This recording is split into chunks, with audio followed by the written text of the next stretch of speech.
Hello folks, I'd like to introduce you to my new favourite word. We noticed this when we were on our big trip around Europe, especially out in beautiful places and wilderness spaces. People have started to build these little cairns, little rock formations, some of them quite simple, some of them impressively elaborate. Sometimes they're just done as a little way of saying, I was here. Sometimes I think they're done as a little act of worship or appreciation for the beauty of the landscape. But of course, cairns are not a new idea. Cairns have existed almost as long as the human race. They date right back into prehistory. Sometimes through the generations they were used as waymarkers. Sometimes they were quite simple. Sometimes they were incredibly elaborate. Sometimes they appear in the Bible. In this passage from Genesis, a little cairn or a little pile of stones is used as the memorial for an agreement.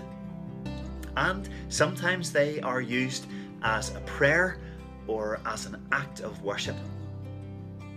And cairns not only are scattered all across Europe and all across history, but they're also popping up all across Northern Ireland these days. You've maybe seen on some of our previous daily candles or on our Scattered Together service on Sundays, they're popping up in Portrush, in Portstewart, on Donaghadee Pier. But they're quite close to home for us in Belvoir.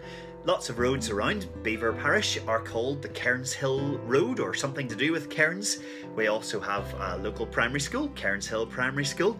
We've got the Cairns Hill Park and Ride just up the road. It feels as if this word cairns is something that's quite close to us.